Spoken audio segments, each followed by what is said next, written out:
I'm Clara Hayes, and at 28, I thought I was finally holding my life together. A promising career, steady income, and the family home I'd grown up in. But when I came back from a business trip last month, I found all my belongings dumped on the front lawn, soaking in the rain, like garbage no one wanted. My step-siblings stood on the porch, smirking, thinking they'd won. What they didn't know was the key I wore hidden under my shirt, a secret gift from my father. And that little key, it unlocked more than a door.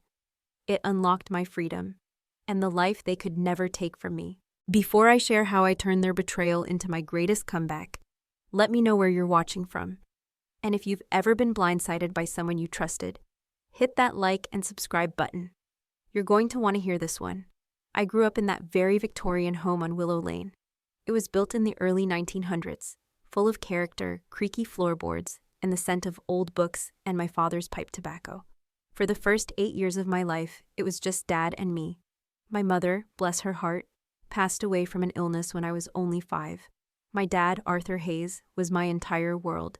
He was an architect, a true artist with blueprints and models, and he built his firm from the ground up into one of the most respected names in the city. But despite his demanding work, he was always there for me. Every Friday was pizza and movie night. Sundays were for his legendary pancake breakfasts. And he never, ever missed a school play or parent-teacher conference. Those were the golden years, filled with laughter, whispered secrets, and the comforting feeling that I was exactly where I belonged. Everything shifted when I turned 13. Dad met Eleanor, a woman he described as vibrant and kind. During their courtship, she seemed genuinely interested in me, always bringing small trinkets, asking about my art projects. I remember thinking, maybe this won't be so bad. Maybe I'll have a mom again. Looking back, the red flags were waving furiously, but I was just a kid, desperate for a maternal figure. The moment they said I do, and Eleanor moved into our home, along with her 2 children from a previous marriage, Brandon, who was 16 at the time, and Chloe, 14, the warmth evaporated. It was subtle at first, an invisible line drawn in the sand. Eleanor adored Brandon and Chloe, lavishing them with attention, praise, and gifts. For me, I was tolerated, a permanent guest in my own home. At dinner, Brandon and Chloe would pile their plates high for seconds, before I'd even finished my first serving. My birthdays became afterthoughts, often only remembered when Dad came home and insisted on a quick last-minute cake. Christmas was a glaring example. Their gifts would overflow, a mountain under the tree, while my single, modestly wrapped present looked lonely in comparison. Our neighbors even noticed, making awkward comments about the disparity. Dad, bless his heart, tried his best to compensate. He'd bring me special, thoughtful presents back from his business trips, or whisk me away for daddy-daughter days that felt like tiny escapes from the tension. But these efforts only fueled Eleanor's resentment. She'd glare at me, treating Dad's attempts to nurture our bond as if I were deliberately trying to steal his affection from her real family. It was a constant tightrope walk, navigating the quiet hostility that permeated the air whenever Dad wasn't around. Despite the ever-present tension at home, my father and I maintained an unbreakable bond. When I turned 17, he started teaching me about the intricacies of his business, the art of negotiation, and, most importantly, financial management. Clara, he'd say, leaning back in his worn leather chair in his study, the scent of drafting paper and coffee in the air. Knowledge about money isn't just about wealth, it's about freedom. Never forget that. He opened a small investment account in my name, a personal project for us. He patiently explained stocks, bonds, and real estate, breaking down complex concepts into digestible lessons. He'd even let me sit in on some of his smaller meetings, watching him negotiate, seeing his passion for creating beautiful, functional spaces. By the time I left for university at 19, the account had grown significantly, a testament to his foresight and my diligent learning. I chose a university 3 hours away, a top-tier program for architecture and design. Part of the decision was academic, of course, but a significant part was also the desperate need to escape the daily emotional battlefield that had become my home. Still, I called Dad twice a week, and I came home monthly, meticulously timing my visits for when Eleanor and her children were visiting her parents. Those visits were my oxygen, moments of pure, unadulterated connection with the man who truly understood me. During my senior year of college, Dad's architectural firm landed several monumental contracts. He designed and oversaw the construction of a new civic center, a major hospital wing, and even began developing a small luxury apartment building downtown. A gleaming skyscraper he called the Sterling Tower. He would show me the blueprints during my visits, his eyes alight with vision. "It's not just about erecting buildings, Clara," he'd tell me, tracing a finger along the elegant lines of a floor plan. "It's about crafting communities, places where lives unfold, where people feel truly at home." After graduation, I landed a fantastic job at a prestigious design firm in the city, specializing in urban planning. I rented a small apartment with my college roommate, even though, thanks to the investment account Dad had helped me build, I could have afforded my own place. I was saving for a down payment on a house of my own. Besides, living with a roommate made the transition to professional life less lonely. Then, 3 years ago, the unthinkable happened. It was a Tuesday, a perfectly ordinary day, when Dad called me and asked if I could meet him for lunch. His voice sounded off, a little strained, a little too casual, but he insisted everything was fine.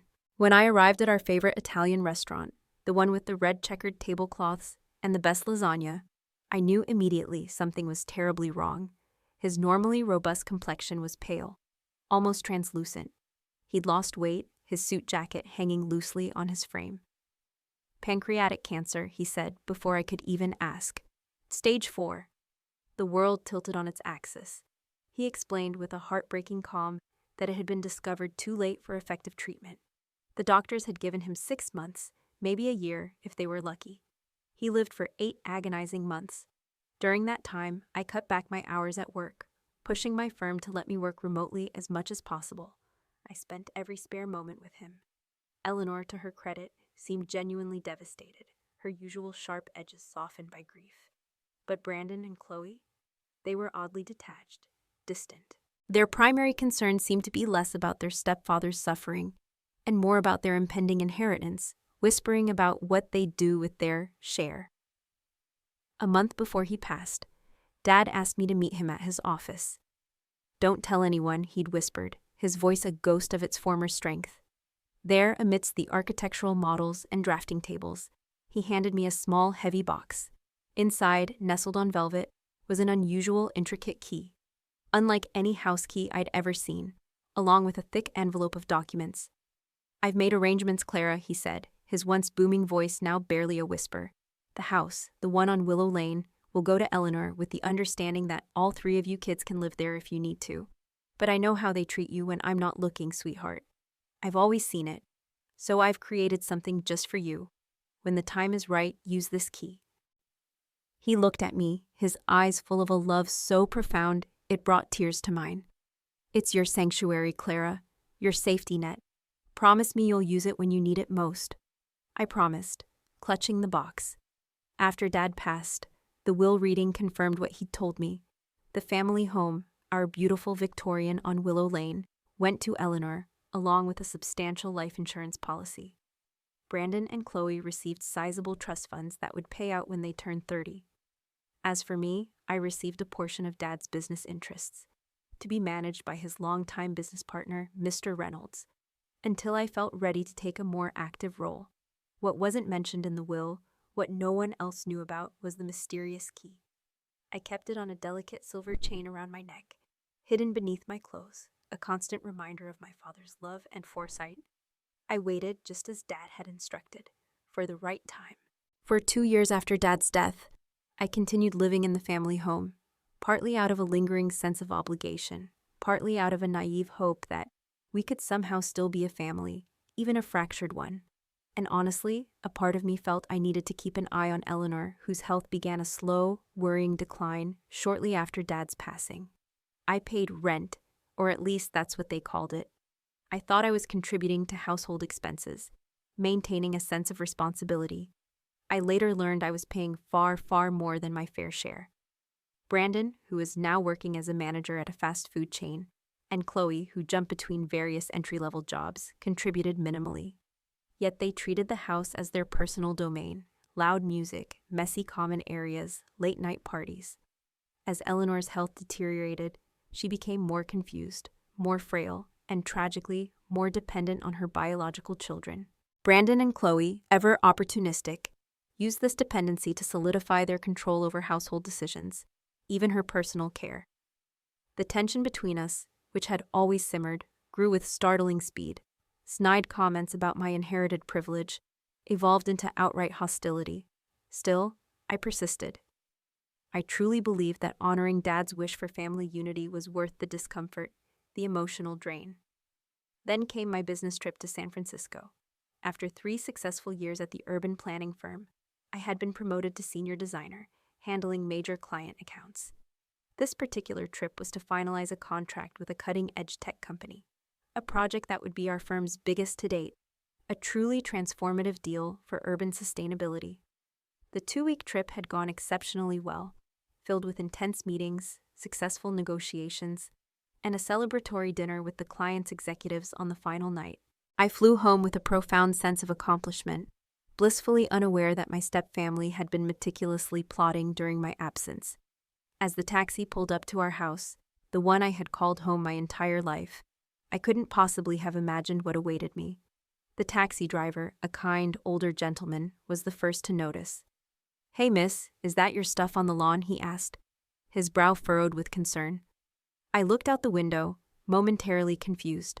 Clothes, books, electronics, a worn armchair, my armchair from my bedroom, were piled haphazardly on the front porch and spilling onto the lawn like a messy yard sale no one asked for, catching the light rain that had just begun to fall.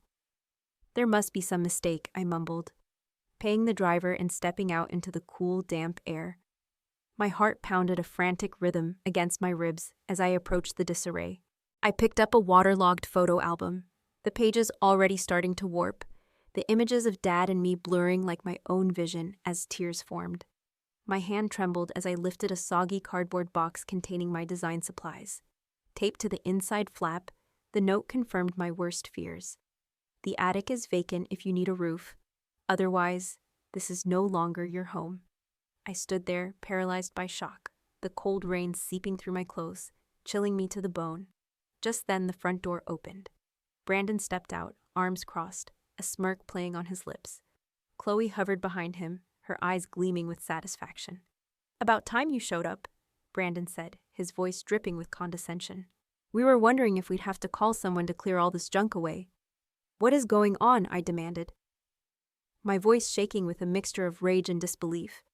"Why is my stuff outside? Where's Eleanor?" Chloe stepped forward, her voice sugary sweet but with an icy undertone. "Mom decided she needs more specialized care than we can provide at home. She's moving to a facility next month, and we're converting this place into a duplex." Brandon chimed in, a cruel smile stretching his lips. "I'll take the main floor and Chloe will take the upper level. And you?"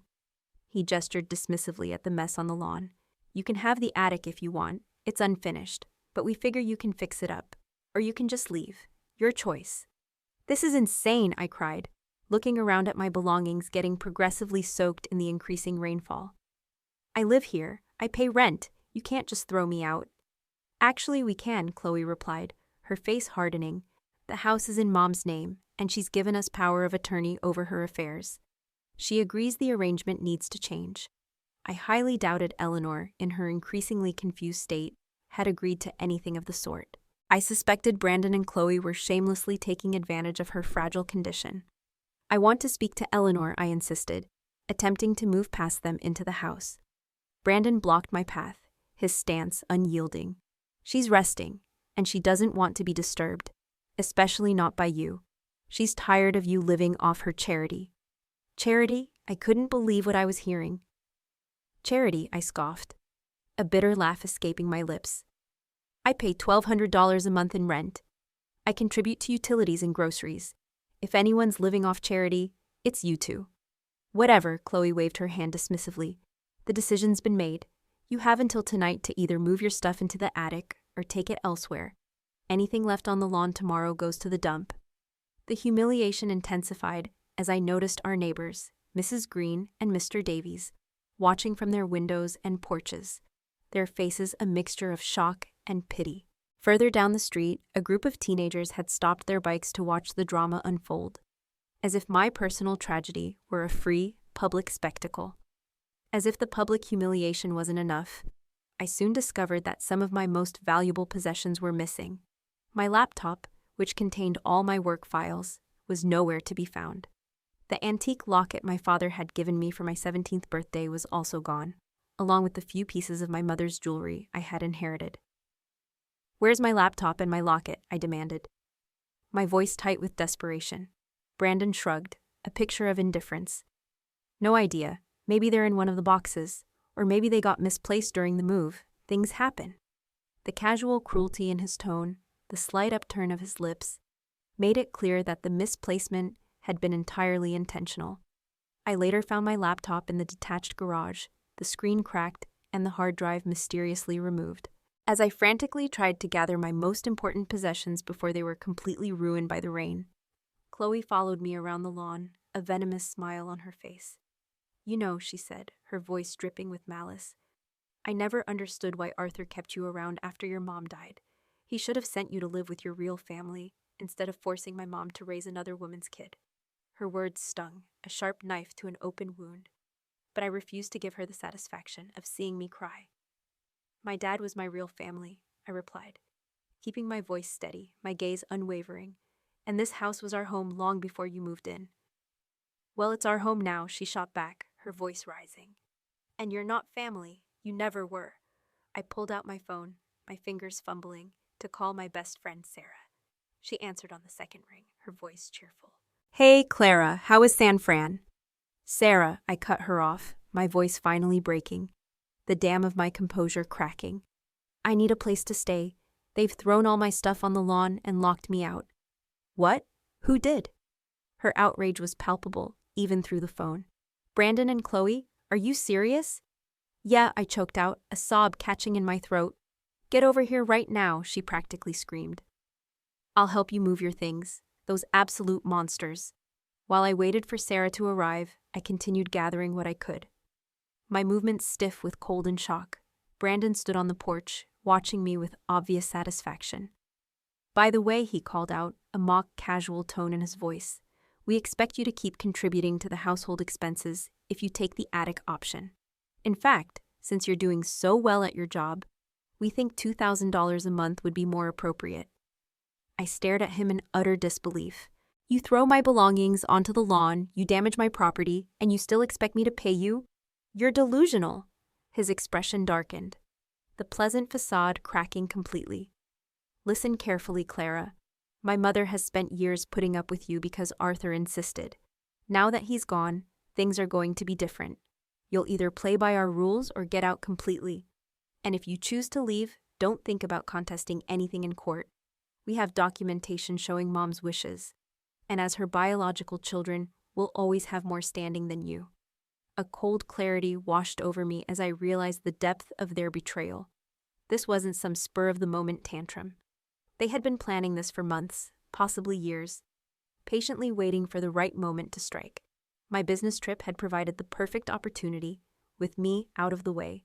When Sarah arrived, she practically jumped out of her car, her face a mask of furious concern. She immediately began helping me gather my rain-soaked possessions, her movements efficient and determined.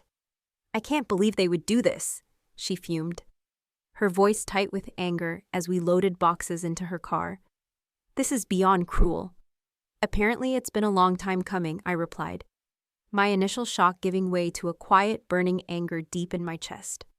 As we worked, I instinctively reached inside my shirt and felt the familiar shape of the key that had hung around my neck since my father gave it to me. Perhaps this was the right time he had spoken of. By the time we finished loading Sarah's car and my small sedan with what we could salvage, night had fallen. Much of what had been on the lawn earliest was beyond saving. Waterlogged books, ruined electronics, clothing stained by mud and grass. As we drove away, I looked back at the house where I had grown up, now foreign and hostile. In that moment, I made a silent, unshakable decision. I would never allow myself to be victimized by them again. After dropping off my salvaged belongings at Sarah's apartment, I sat on her couch, wrapped in a borrowed blanket, staring at the mysterious key I'd worn around my neck for 3 years. It was an unusual key, heavier than a normal house key, with intricate carvings, not the kind that would open a typical door or padlock. It looked more like it belonged to a high-security building. "I think it's time to find out what this opens," I told Sarah, finally sharing the full story of my father's mysterious gift, the whispered instructions, the promise I had made. Attached to the keyring was a small metal tag with a series of numbers and letters, 1402 St. Among the documents my father had left me, there was a business card for the Sterling Tower, the luxury apartment building downtown that my father had developed in his final years. "You don't think—" Sarah's eyes widened, a flicker of understanding lighting them. I nodded slowly, a tentative hope blooming in my chest. Only one way to find out. The next morning, armed with a new resolve, I drove to the Sterling Tower. It was an elegant 20-story building, all gleaming glass and polished steel, with a uniformed doorman and a grand marble-floored lobby. My heart pounded against my ribs, a mixture of anticipation and apprehension, half expecting to be turned away at any moment. "Good morning," I said to the concierge, a distinguished older gentleman with silver hair and a kind smile. "My name is Clara Hayes. I believe my father, Arthur Hayes, may have left something for me here." The concierge's expression changed immediately upon hearing my father's name. "Miss Hayes," he said, his voice warm with recognition. "We've been wondering when you would visit us. Your father spoke of you often during the construction." He extended his hand. "I'm Mr. Albright, the head concierge. Your father was an extraordinary man." Mr. Albright made a quick call, his voice hushed but excited, and moments later, the building manager appeared. She was a woman in her 50s named Miss Jenkins, with a brisk but friendly demeanor. "Miss Hayes, what a pleasure to finally meet you," she said warmly, her eyes twinkling. "Your father told me you might come someday. He said to give you this when you arrived." She handed me a thick cream-colored envelope with my name written in my father's distinctive, elegant handwriting. With trembling fingers, I opened it and began to read. "My dearest Clara, if you're reading this, then the time has come for you to use the key I gave you. I've always known that after I'm gone, your life in that house might become untenable. Eleanor tries, but her loyalty will always be to her own children first, and they have never hidden their resentment of you. So I've prepared a place where you can always feel secure and at home." The Sterling Tower was my final, most personal project, and I poured my heart into every detail of its creation. Apartment 1402 is yours, purchased outright, with property taxes and HOA fees prepaid for the next 10 years. The ST on the key stands for Sterling Tower, of course, but also for strong ties, the bond we share, a little piece of me watching over you. I hope you won't need this place immediately after I'm gone. I hope the family I tried to build would hold together, but I've always believed in preparing for all possibilities. This is your sanctuary, Clara. No one can take it from you. It's a testament to our bond, and my unwavering belief in your future. All my love, Dad." Tears streamed down my face, blurring the words, as Ms. Jenkins gently handed me a box of tissues. "He was quite specific about the apartment," she explained gently, her voice soft with empathy. "He personally oversaw every detail of the design and furnishing. He said he wanted it to be perfect for you." Mr. Albright offered to escort me upstairs.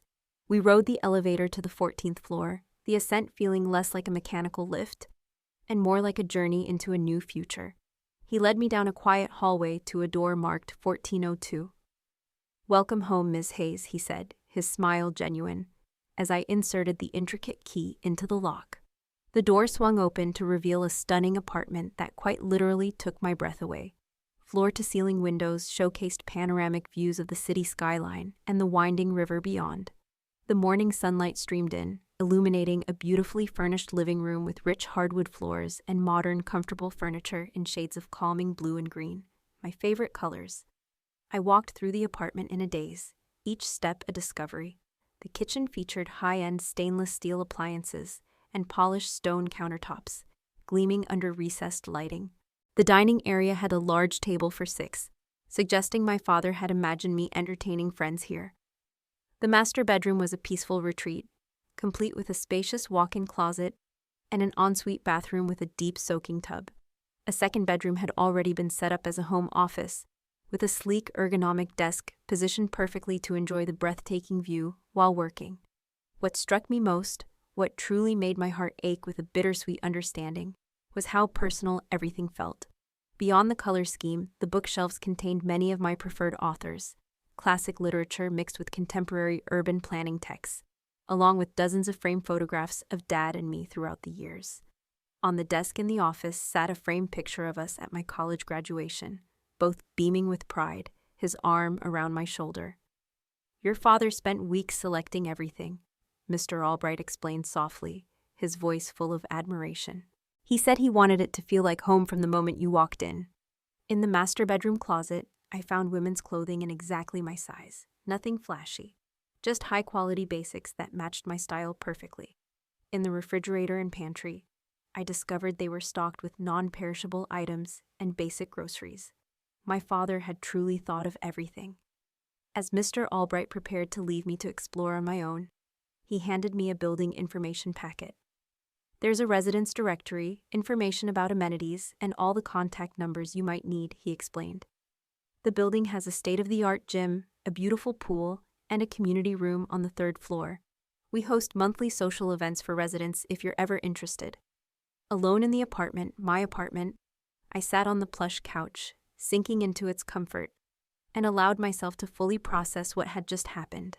My father, knowing how vulnerable I might become after his death, knowing the potential for cruelty from Eleanor's children, had created this sanctuary for me. Yet I had continued living in the family home out of some misplaced sense of obligation, enduring increasing hostility and financial exploitation, all while this beautiful, secure space waited for me, a testament to his unending love. That afternoon, I returned to Sarah's apartment to retrieve my salvaged belongings. "I have my own place," I told her, my voice still laced with disbelief, a joyful tremor in my chest. "My dad bought me an apartment before he died. He'd had it for years."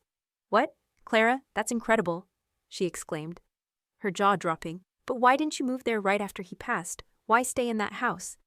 I shook my head, asking myself the same question. The same self-reproach bubbling up. I guess I felt I needed to try to maintain the family he married into. I thought that's what he would have wanted. I thought I was honoring his legacy by trying to keep us all together.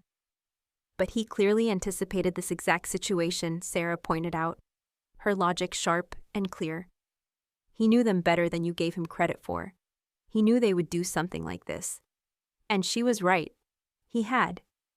Over the next few days, I threw myself into setting up my new life. I even went dumpster diving behind the family house late one evening when Brandon and Chloe were at work, rescuing more of my belongings they had carelessly thrown away. Some items were beyond saving, irrevocably damaged by the rain and rough handling, but I managed to recover precious photo albums, important documents, and sentimental objects that had been discarded. During one of these recovery missions, a small miracle occurred. I discovered a waterproof container in the detached garage, hidden beneath some old gardening tools, containing backup files for my work computer. Something I had meticulously created months ago but completely forgotten about. This saved me from losing critical client information and allowed me to continue working despite the destruction of my laptop. The strangest, most infuriating part of this transition was realizing the full extent of the financial deception. I had been paying rent to live in the family home while literally owning a luxury apartment outright. The irony wasn't lost on me that I had been financially supporting people who had treated me with such contempt, who had actively plotted my expulsion. A week after moving into the Sterling Tower, I met with Attorney Miller, my father's longtime attorney, and the man overseeing my business interests. I had found his business card among the documents my father had left me. "I was wondering when you'd call, Clara," Attorney Miller said, his eyes twinkling knowingly as we met at his stately downtown office. "Your father asked me to wait for you to come to me rather than seeking you out. He said you'd know when it was time." Attorney Miller began to explain, and with each revelation, my understanding of my father's foresight and my stepfamily's parasitic behavior grew. Beyond the apartment, my father had left me far more than I realized. I owned 40% of his architectural firm, Clara Designs, with the remaining 60% divided between his business partner, Mr. Reynolds, and a few key, long-serving employees. The company, a testament to my father's vision and hard work, had continued to thrive after his death, generating significant dividends that had been quietly accumulating in an account in my name. Additionally, I discovered that many of the household expenses for the Willow Lane home, The monthly mortgage payments, the quarterly property taxes, the annual homeowner's insurance, the utilities averaging hundreds of dollars monthly, had been automatically paid from business accounts my father had established. These payments, Attorney Miller explained, were technically part of my inheritance, my portion of the firm's profits being redirected. And most importantly, I had full authority to redirect or cancel them. Your father set it up this way to ensure everyone would be taken care of, especially Eleanor, Attorney Miller explained, leaning forward. He wanted stability for his family, even after he was gone. But he was explicit that these arrangements could be modified at your discretion if circumstances changed. He trusted your judgment, Clara, and he trusted you to recognize when those circumstances warranted a change. I left Attorney Miller's office with a new understanding of my financial position and a steel-cold plan forming in my mind. I wouldn't cut off all support immediately. That seemed unnecessarily cruel, especially to Eleanor, who was genuinely ill and perhaps an unwitting pawn in her children's scheme. But I would begin a strategic phased withdrawal that would force Brandon and Chloe to finally take financial responsibility for themselves. That night, in my beautiful apartment overlooking the shimmering city lights, I felt something I hadn't experienced since before my father's illness: peace. As I drifted off to sleep in my new home, the subtle hum of the city a lullaby, I felt as though my father was still watching over me, having provided exactly what I needed, exactly when I needed it most.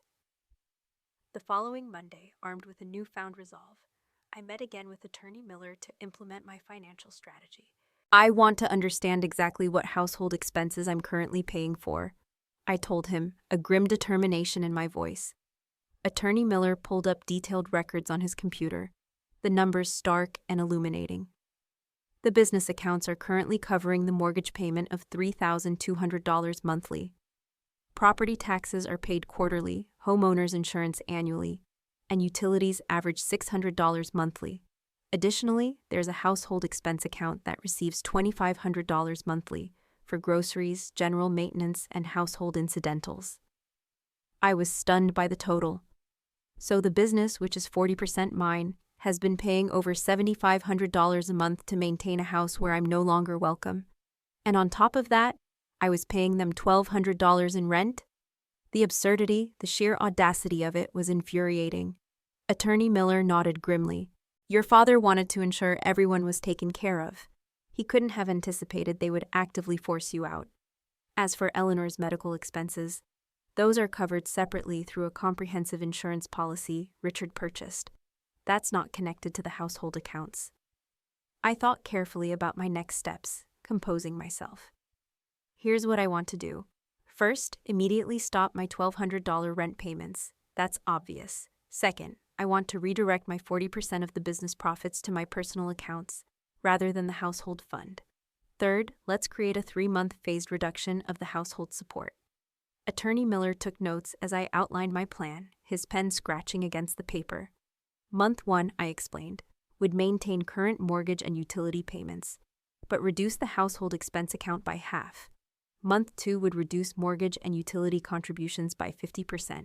And month 3, I paused, taking a breath, would end all payments, except a small stipend specifically for Eleanor's personal needs, things like personal care items, comfort measures, anything that directly benefits her. That stipend would go directly to her care providers, not Brandon or Chloe. This gives them time to adjust, I clarified, making sure my intentions were understood. They'll need to either find ways to cover these expenses themselves or make other living arrangements. It's not about leaving Eleanor stranded. That seems more than fair, Clara, Attorney Miller agreed, a hint of admiration in his voice. Most people in your position would cut everything off immediately after what they did. I'm not doing this out of vindictiveness, I clarified, meeting his gaze. I just need to establish boundaries and independence. And honestly, continuing to financially support them would only enable their behavior, their sense of entitlement. It's time for them to stand on their own 2 feet. With my financial plan in motion, I turned my attention to rebuilding my life. My apartment at the Sterling Tower was already fully furnished, a testament to my father's thoughtful design, but I needed to replace damaged electronics and personal items. The business dividends Attorney Miller had redirected to me provided more than enough funds for these purchases. I bought a new laptop, set up a proper home office in the second bedroom, a creative sanctuary with that incredible city view, and began establishing a routine. Without the daily tension of the family house, the constant walking on eggshells, I found myself more productive, more creative in my work. My mind felt clearer, sharper. I extended my client base, taking on more challenging and rewarding urban planning projects, and even began considering starting my own consultancy rather than remaining with my current firm. Living at the Sterling Tower opened up a new social world as well. The building truly was a community, just as my father had envisioned. I met Mr. and Mrs. Davies, a retired couple in their 70s, who lived next door in 1403. They invited me for dinner during my first week, sharing stories about my father during the building's construction. "Arthur spoke about you constantly, Clara," Mrs. Davies told me over homemade lasagna. "He would show us your pictures and tell us about your accomplishments. He was so proud of you." Across the hall in 1401 lived Dr. Lena Shaw, a pediatric surgeon in her mid-30s who worked long hours but always made time for the building's social events. We quickly developed a friendship based on our similar work ethics and shared love of design documentaries. On the 12th floor, I met Daniel O'Connell, a 32-year-old architect who had actually worked with my father on designing the Sterling Tower. Our first conversation in the elevator turned into coffee in the building's ground floor cafe, which quickly turned into regular morning runs along the riverfront path that wound through the city. For the first time in years, I felt like I was building connections based on mutual respect and genuine interest, rather than obligation or shared history. The contrast between my new life and the tension-filled years at the family house couldn't have been more stark. 3 weeks after moving into the Sterling Tower, I received the first indication that my financial strategy was having an effect. My phone lit up with Brandon's name, a call I promptly declined. Minutes later, a text arrived. The mortgage company sent a late payment notice. "What's going on with Dad's business? Call me ASAP." I waited until the following day to respond, then called him from my office during my lunch break, my voice calm and even. "Why is the mortgage late?" he demanded, without even a hello. "Hello to you too, Brandon," I replied, my voice betraying no emotion. "I've redirected my portion of the business proceeds to my personal accounts. I'm no longer contributing to household expenses." "You can't do that," he exploded, his voice rising, a distinct panic in his tone. "That money is for the house." "Actually, I can," I countered, my voice firm. "I own 40% of the business, and I have every right to receive my share of the profits directly. Dad's arrangement was contingent on me living there, which is no longer the case since you threw my belongings onto the lawn." We didn't," he sputtered, caught off guard. "Where are you living anyway?" "That's not your concern," I replied, cutting him off smoothly.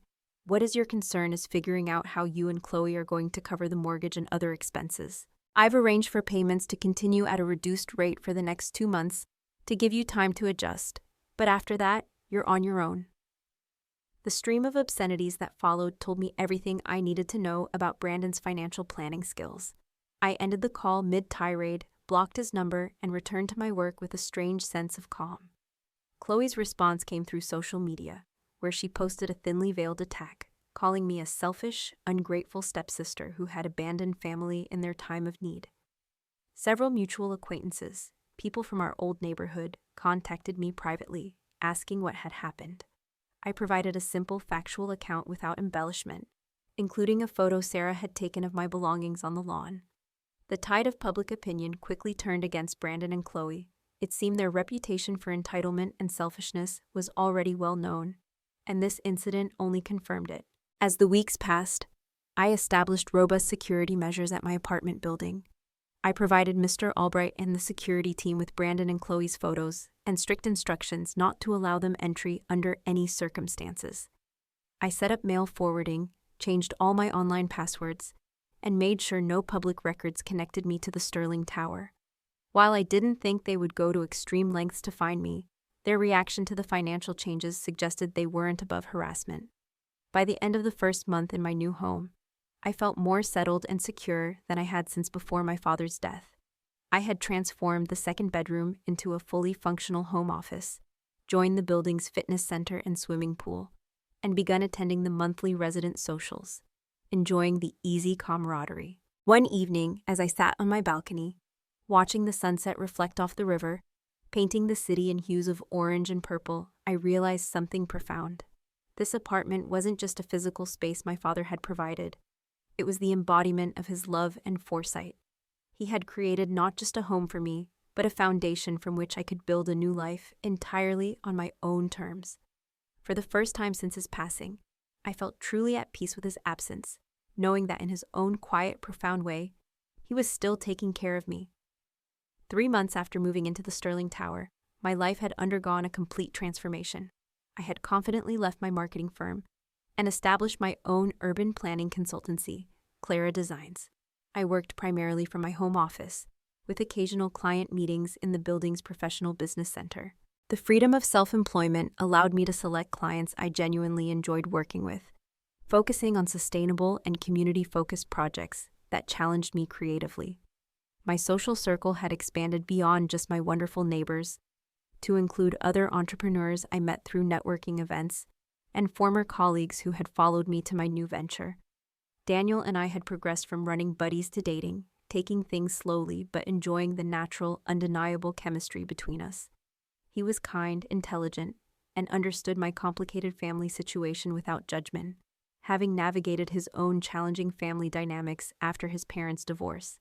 While my life flourished, news about my stepfamily trickled in through mutual acquaintances, a grim echo of their unraveling. The first significant update came from Mrs. Green, our former neighbor, who had always been kind to me. She called one afternoon, her voice filled with concern. "Clara, I hope you don't mind me reaching out," she began. "I thought you should know. There's a past due notice on your family's door. It looks serious, and the lawn is completely overgrown." This wasn't surprising, given that my financial support had been significantly reduced by this point, but it confirmed that Brandon and Chloe hadn't managed to replace the lost income. A week later, I ran into a former colleague whose wife worked at the fast food chain where Brandon was employed. "Did you hear Brandon lost his job?" he asked, a knowing look on his face. Apparently, he was caught taking extended lunch breaks and coming in late repeatedly. His boss said his attitude had become unbearable, snapping at customers and blaming subordinates for his mistakes. Chloe's situation wasn't any better. According to social media posts viewed by mutual friends, she had been job hopping with increasing frequency, never lasting more than a few weeks at any position. Her Instagram still showed lavish shopping sprees and expensive restaurant meals, suggesting she was financing her unsustainable lifestyle through rapidly accumulating credit card debt rather than actual income. The most comprehensive update came from Attorney Miller, who still monitored the household accounts as part of our phased withdrawal strategy. "The mortgage is now 60 days past due," he informed me during our monthly check-in. "Property taxes for the quarter weren't paid, and there are substantial outstanding utility bills. Also, their car was repossessed last week." "What about Eleanor?" I asked, genuinely concerned about my stepmother's well-being despite our complicated relationship. "Her medical insurance is separate and remains intact," Attorney Miller assured me. "However, I've received notifications that her prescriptions haven't been consistently filled. It appears Brandon and Chloe may be neglecting her care to some degree." This troubled me deeply. Eleanor had never been particularly warm toward me, but she didn't deserve neglect in her illness. After consulting with Attorney Miller, I arranged for a separate account specifically for Eleanor's non-medical needs, personal items, comfort measures, and prescriptions that would be administered directly by her healthcare providers, without Brandon and Chloe's knowledge or access. My father would have wanted her cared for, and that was enough for me. As the 4th month began, the calls started, first from unknown numbers that I didn't answer, then from friends' phones they had clearly borrowed. I declined them all but listened to the voicemails. "Clara, it's Brandon. This has gone far enough. The bank is threatening foreclosure. You need to restart the payments immediately. This is what Dad would have wanted." Then Chloe's voice, syrupy sweet and utterly insincere. "Hey, it's Chloe, using Jen's phone since you've blocked mine. Look, we can work something out about you moving back. The attic isn't so bad, and we're family after all. Call me back." Their increasing desperation was evident in each message, but noticeably absent was any acknowledgement of their behavior or apology for how they had treated me. They viewed me solely as a financial resource, not as a person deserving of respect or family consideration. By the 5th month, things had deteriorated further. Attorney Miller reported that utility shut-off notices had been posted at the house. First the cable and internet, then the electricity, with ominous warnings about water to follow. The mortgage was now officially in default, with foreclosure proceedings initiated by the bank. I maintained my distance and my silence, focusing instead on building my business and my new life. Clara Designs was thriving, with client recommendations bringing in more work than I could handle alone. I hired a part-time assistant and was considering bringing on a second consultant to manage the overflow. My relationship with Daniel deepened as we discovered shared values and complementary temperaments. He understood my complicated family situation without judgment, having navigated his own challenging family dynamics after his parents' divorce. One evening, over dinner in my apartment, Daniel asked the question I'd been contemplating myself. Do you ever feel guilty about what's happening to them? I considered my answer carefully, stirring my pasta. I've asked myself that same question many times, Daniel, but here's the thing. I'm not causing their situation. I'm simply no longer preventing the natural consequences of their choices. They're adults who need to take responsibility for themselves. That's a healthy perspective, he nodded, reaching across the table to squeeze my hand. It's not about revenge, it's about boundaries. Exactly, I affirmed.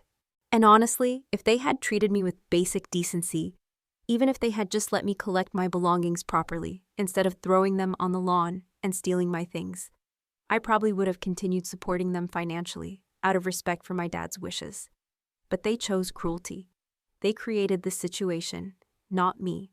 As the 6th month approached, Attorney Miller informed me that foreclosure on the family home was now inevitable. The bank has scheduled an auction for next month, he explained, his voice somber. Brandon and Chloe have made no arrangements for alternative housing, as far as I can tell. I felt a momentary pang at the thought of losing my childhood home, but recognized it as nostalgia for a time before Eleanor and her children entered our lives. The house had stopped being a true home for me long ago. It had become a battleground, a place of constant tension. That same week, I received an anonymous tip from someone claiming to be a friend of Chloe's. They hired a private investigator to find you. The email read, "They're desperate and blaming you for everything. Be careful." Whether the warning was legitimate or not, I increased security measures at my building. I informed Mr. Albright and the security team to be especially vigilant, updated my privacy settings on all accounts, and made sure my home office address listed on business documents was actually a secure P.O. box. 6 months to the day after I found my belongings on the lawn, I was returning from a successful business dinner with a new client. The meeting had gone exceptionally well, with a contract signed for a 6-month marketing campaign that would significantly expand my company's portfolio. As I approached the Sterling Tower, feeling satisfied with how my life had evolved, I had no idea that Brandon and Chloe were waiting in the lobby, ready to make one final desperate attempt to exploit what they still viewed as their familial claim on my resources. The Sterling Tower's elegant lobby, normally a peaceful transition space between the bustling city and the tranquility of home, felt instantly different as I pushed through the revolving door that evening. Mr. Albright, usually stationed behind the concierge desk with a warm greeting, was standing in conversation with 2 security guards, his posture tense. Then I saw why. Brandon and Chloe were seated in the waiting area, looking significantly worse for wear than when I'd last seen them. Brandon's usually meticulous appearance had deteriorated. His unshaven face and wrinkled clothing suggested someone under significant stress. Chloe, always fashionable to a fault, wore ill-fitting jeans and a plain sweater instead of her usual designer outfits. Her carefully maintained highlights had grown out, showing dark roots. They spotted me before I could retreat back through the revolving door. "Clara," Brandon called out, both of them rushing toward me. The security guards immediately moved to intercept them, their movements swift and professional. "Ms. Hayes," Mr. Albright said, stepping forward, his voice a low warning. "These individuals claim to be your family. They've been waiting for nearly 3 hours. I was about to call you." "It's all right, Mr. Albright," I said, my voice steadier than I felt, a surprising calm settling over me. "I'll speak with them briefly, in the lobby only." The guards maintained positions nearby, as we moved to a seating area far enough from other residents for privacy, but close enough to the security desk for safety. "So this is where you've been hiding," Brandon said, looking around the marble-floored lobby with undisguised envy. Nice upgrade from the house you abandoned. I didn't abandon anything, I replied calmly. My eyes fixed on his. I was thrown out, remember? My belongings on the lawn, the charming note about the attic. Chloe at least had the decency to look momentarily embarrassed. That was a mistake, Clara. We were upset about Mom's health declining, and we took it out on you. How did you find me? I asked, ignoring her half-hearted attempt at justification. Brandon shifted uncomfortably. We hired someone, cost us a fortune we don't have, but we needed to find you before. He stopped abruptly. Before what? I pressed, my gaze unwavering. Chloe jumped in, desperation etched on her face. Before we lose the house. The foreclosure auction is next week. We have nowhere to go, Clara. Mom's being moved to a state facility because we can't afford the private care anymore. I'm sorry to hear about Eleanor, I said, genuinely concerned about my stepmother's fate, despite everything. But I've been ensuring her medical needs are covered separately. The financial issues with the house are not my responsibility. Of course they're your responsibility, Brandon snapped, his voice rising loud enough that the security guards took a step closer. He lowered his voice, but the fury was barely contained. Dad wanted that house to support all of us. You've deliberately cut us off. Dad wanted us to be a family, I corrected him, my voice firm. And that included treating each other with respect. You made your choice when you decided I wasn't worthy of basic decency. You chose to expel me, to humiliate me, to steal from me. Chloe leaned forward, adopting the sweet, manipulative tone she reserved for begging. We made a mistake, Mel. We were grieving and stressed, but we're still family. Dad would want us to stick together. Don't you dare invoke my father to manipulate me, I said quietly, a cold fire burning in my chest. You never respected him when he was alive, and you certainly haven't honored his memory since he died. He made sure I was provided for, because he knew how you would act. Brandon changed tactics, his eyes darting around the luxurious lobby. Look, we know you have this place now. It's huge for one person. We could all live here, help each other out. I could get a job nearby, and Chloe could help with housekeeping. The audacity of their proposal left me momentarily speechless. After throwing me out of the family home, damaging my property, and attempting to strip me of my inheritance, they now expected to move into my private sanctuary, the very place my father had meticulously prepared to protect me from them. The entitlement was breathtaking. That's not going to happen, I stated firmly, my voice leaving no room for argument. My home is not available to you. You selfish bitch, Brandon hissed, his friendly facade crumbling instantly. You're living in luxury while we're about to be homeless. Is that what Dad would have wanted? What Dad wanted, I replied evenly, meeting his furious gaze, was for me to be safe and secure, regardless of how his second family treated me. That's why he bought this apartment without telling any of you. He knew exactly who you were, even if he hoped for better. Chloe's eyes narrowed, her desperation turning to malice. We're not leaving without something. You owe us. I owe you nothing, I stated, my voice ringing with certainty. Every bill I paid after Dad died, every household expense I contributed to, every rent check I wrote, those were choices I made out of respect for him, not obligation to you. You squandered your opportunities, your inheritance. That's on you. Brandon stood suddenly, his face contorted with rage. Then we'll take what we're owed. Your precious daddy left you everything while we got nothing. We're just balancing the scales. He moved aggressively toward the elevators, clearly intending to force his way up to my apartment. Chloe quickly followed, her eyes wild. The security team responded immediately, blocking their path. You're not residents, and you don't have authorized access, one guard stated firmly, his hand resting on his radio. She's my stepsister. That's my family apartment too, Brandon shouted, trying to push past. Sir, step back now or we'll be forced to remove you from the premises, the second guard warned, his voice calm but authoritative. Brandon, never one to back down when cornered, made the crucial mistake of shoving the guard. Within seconds, both security officers had restrained him, his arms pinned behind his back, while Mr. Albright calmly picked up the phone to call the police. Chloe began crying dramatically, loud, theatrical sobs. Clara, please tell them to let him go. We have nowhere else to turn. Despite everything, seeing their raw desperation gave me no satisfaction. It was simply the inevitable conclusion of their choices. Brandon, Chloe, I said, my voice quiet but firm. This isn't the way. If you leave peacefully now, I won't press charges. Brandon, still restrained but no longer struggling, glared at me with pure hatred, his face mottled with fury. This isn't over. You think you're so much better than us, but you're nothing. Arthur only favored you because he felt guilty about your pathetic mother dying. The cruel comment was designed to wound me deeply, to shatter my composure, but instead, I felt an odd, profound sense of clarity. This person, this angry, entitled man, had never been, and would never be, family to me. Regardless of our parents' marriage, he was a stranger, a source of conflict. Mr. Albright, I said quietly, turning away from them, please show them out and update their photos in the security system. They are not to be admitted under any circumstances. As the guards expertly escorted Brandon and Chloe toward the exit, their protests and Chloe's wails echoing through the suddenly hushed lobby, several of my neighbors who had witnessed the confrontation approached me.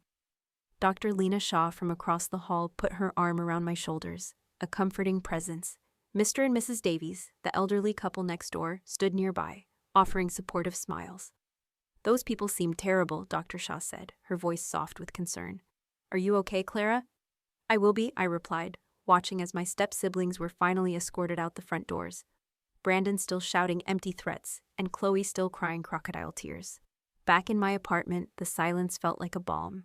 I immediately called Attorney Miller to inform him of the confrontation and inquire about additional security measures. He suggested a formal restraining order, which I agreed to pursue immediately. Also, he added, his voice serious, given their current desperation, you might want to be cautious about any financial accounts or documents they might have access to. They could attempt identity theft or other forms of fraud. I spent the evening securing my financial accounts, changing passwords, and setting up additional verification steps. As I worked, my phone continuously lit up with messages from unknown numbers, presumably Brandon and Chloe using friends' phones again, which I declined and blocked one by one. Later that night, as I tried to sleep, I found myself reflecting on the strange journey that had led to this point. 3 years ago, I had been determined to maintain family harmony at any cost, believing that's what my father would have wanted. Now I understood that what he truly wanted was for me to be strong enough to protect myself when necessary, to live a life free from their toxicity. The confrontation in the lobby had been unpleasant, a jarring experience, but ultimately clarifying. Brandon and Chloe had shown their true colors, not just to me, but to my new community. In their effort to invade my sanctuary, they had only reinforced why I needed it in the first place, why my father's foresight was such a profound gift. As I drifted off to sleep, I felt oddly at peace. Tomorrow would bring the formal restraining order process, additional security consultations, and likely more desperate attempts at contact from Brandon and Chloe. But for the first time, I felt fully equipped to handle whatever came next. My father had given me not just a physical home, but the tools to build boundaries and the courage to maintain them. The restraining order was granted without contest, 2 weeks after the lobby confrontation. Brandon and Chloe didn't even appear for the hearing, perhaps finally recognizing the futility of their efforts or simply unable to afford legal representation. The court order legally prohibited them from contacting me, coming within 500 feet of my residence or workplace, or attempting to reach me through third parties. With this legal protection in place, I felt a weight lift from my shoulders. The constant vigilance of the past 6 months, the subtle anxiety that had lingered, could finally ease, allowing me to focus fully on building my future rather than defending against my past. Through Attorney Miller, I arranged for Eleanor to receive proper care without informing Brandon and Chloe. I established a separate trust that would pay directly to a quality nursing facility, ensuring she would receive the attention she needed, regardless of her children's financial situation or their neglect. While our relationship had been strained, she was still my father's widow, and I knew he would have wanted her well cared for in her final years. The house was auctioned yesterday, Attorney Miller informed me during our monthly meeting, a note of finality in his voice. It sold for less than market value, which is typical for foreclosures, but enough to settle the outstanding mortgage. Did Brandon and Chloe find somewhere to live? I asked. Not out of obligation, but simple human concern. Attorney Miller nodded. Brandon is staying with a friend temporarily. Chloe moved in with a boyfriend. Neither has stable employment from what I can gather. They're still struggling. I felt no satisfaction in their struggles, only a sense of inevitability. Their financial collapse wasn't my victory. It was the natural consequence of their choices and behavior patterns established long before our final break. With the family home sold and the restraining order in place, the last tangible connections to my stepfamily were severed. I felt a curious mixture of relief and a momentary sadness, not for what was lost, but for what had never truly existed. The blended family my father had so desperately hoped to create.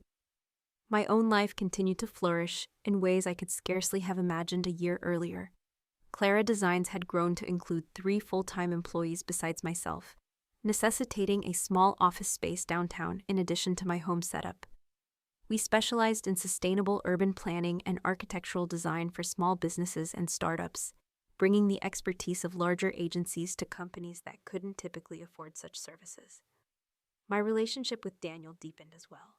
6 months after our first date, he moved into my apartment, bringing his architectural drawings and jazz record collection to complement my design books and true crime podcasts. We established routines and traditions that strengthened our bond. Sunday brunches on the balcony, Wednesday night cooking experiments, Friday movie debates. The Sterling Tower community became an extended family. Dr. Lena Shaw, Mr. and Mrs. Davies, and other neighbors formed a support network. Unlike anything I'd experienced in the family home, we celebrated birthdays and holidays together, watched each other's apartments during vacations, and created the warm, accepting environment I had always craved. On the anniversary of my father's death, I visited his grave alone. The cemetery was peaceful in the early morning light, dew still clinging to the grass as I placed fresh flowers beside his headstone. "You are right, Dad," I said softly, my voice a whisper carried on the breeze. About everything, about them, about what I would need, about preparing for the future. I traced the engraved letters of his name. "I wish you could see how things turned out. I think you'd be proud, not just of the business success, but of how I finally learned to value myself the way you always valued me." A gentle breeze rustled the nearby trees, and I allowed myself to imagine it was his response, a soft, affirming sigh. In that quiet moment, I felt a sense of completion, as though a circle had closed. The pain of his loss would never fully disappear, but it had transformed into something gentler, a bittersweet appreciation for the foresight and love that continued to shape my life, even in his absence. That evening, I hosted a dinner party in my apartment. Daniel prepared his signature pasta while I arranged flowers and set the table for 8. Dr. Shaw arrived first, followed by Mr. and Mrs. Davies, then 2 couples from my expanding circle of friends. The apartment filled with conversation and laughter as we shared wine and stories. Looking around at these people who had entered my life after my lowest moment, who knew the story of my painful past, but accepted me unconditionally, I realized something profound. Family isn't defined by blood or legal documents. It's created through respect, kindness, and mutual support. These people sitting around my table, who had known me for less than a year but had shown me more genuine care than my stepfamily ever had, were more family to me than Brandon and Chloe had ever been. As we raised glasses in a toast Daniel proposed to my business's recent success, I felt a sense of having come full circle. The betrayal that had begun with my belongings scattered across a rain-soaked lawn, the calculated cruelty, had ultimately led me to where I truly belonged. By losing what I thought was my only option for family, I had found the space, the freedom to create something far more authentic and nurturing. The journey hadn't been easy. There had been moments of doubt, fear, and profound grief along the way. But sitting there, surrounded by genuine connection, by my chosen family, I understood that the path forward wasn't about forgetting the past, but about using its lessons to build something better. My father's greatest gift hadn't been the apartment itself, but the wisdom to recognize when to let go, and the courage to start anew. That wisdom now guided my own choices, in business, in relationships, in life. I looked around at the smiling faces of my chosen family and felt a deep sense of gratitude, not just for where I had landed, but for the difficult journey that had brought me here. Sometimes it takes losing what you thought you needed to discover what you truly deserve. Have you ever had to completely restart your life after a betrayal? How did you find the strength to move forward? Share your experiences in the comments below. And if this story resonated with you, please hit that like button and subscribe to hear more stories about finding strength in unexpected places. Remember, sometimes the family we choose is more powerful than the family we're born into. Thank you for listening to my journey, and I wish you the courage to create the life you deserve, no matter what obstacles stand in your way.